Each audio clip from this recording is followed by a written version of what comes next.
Hello friends, চলে এসেছি আজকে একটা রান্নার ভিডিও নিয়ে। তবে বেশিক্ষণ সময় নষ্ট না করেই চলো আগে রান্নাতে চলে যাই। আজকে বানাবো ধনিয়া চিকেন, যার জন্য দেখতে পাচ্ছ চিকেনটা ম্যারিনেট করে রেখে দিয়েছি আগে থেকে। আর এখানে রয়েছে ধনেপাতা, কুচানো পেঁয়াজ, আদা, রসুন, লঙ্কা, টমেটো সমস্ত কিছুই আছে। তো চলো কিভাবে বানাই সেটা তোমাদের সাথে শেয়ার করি।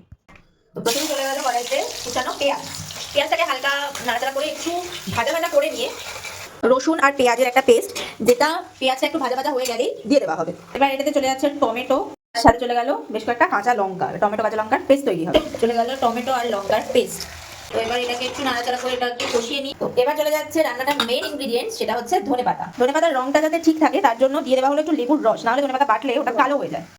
তো মশলাটা কষানো হয়ে গেছে, এবার দিয়ে দেওয়া হবে চিকেনটা। চিকেনটা আগেই ম্যারিনেট করা ছিল নুন, হলুদ আর সর্ষের তেল দিয়ে। অনেকক্ষণ চিকেনটা ম্যারিনেট করা ছিল যাতে ভালোভাবে চিকেনের মধ্যে নুনটা ঢুকে সেদ্ধ হতে থাকুক, তার জন্য এবার এটাকে ঢাকা চাপা দিয়ে দেবো।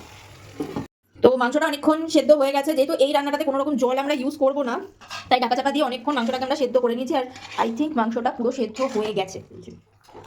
তেল ছেড়ে দিয়েছে মানে মাংস তো কষে গেছে আর ভালো মতো সেদ্ধ হয়ে গেছে। তো চলো দেখো, মাংস থেকে চিকেন থেকে এমনিও জল না দিলেও চিকেন থেকে জল অনেকটাই বেরোয়। তো চলো মেন ইনগ্রিডিয়েন্ট যেটা, সেটা এবার দিয়ে দিই ধনেপাতা আর লঙ্কা বাটা। সরি, ধনেপাতা বাটা, শুধু লঙ্কা বাটা আগে দিয়ে দেওয়া হয়েছে।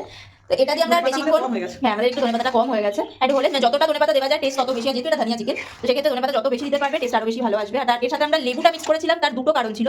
একটা হচ্ছে ধনেপাতার কালারটা যেমন তেমনই থাকে বাটার পরে, প্লাস একটা টক ফ্লেভারও আসে, যেটাই রান্নার জন্য খুব প্রয়োজন। ধনিয়া চিকেন আমাদের রেডি। তো চলো, আর ভিডিও শেষের আগে একটা কথা বলি। ভিডিওটা মাসি দেখছো, আমি জানি তোমাকে আমার ধনিয়া চিকেন করে খাওয়ানোর কথা। অ্যান্ড আই প্রমিস আমি তোমাকে এই জানুয়ারি মাসে যে কোনো একটা দিন আমি তোমাকে এই রেসিপিটা করে খাওয়াবো। তো চলো আজকের মতন ভিডিওটা এখানেই শেষ করতে, দেখা হবে নেক্সট ব্লগ। আজকের মতন টাটা।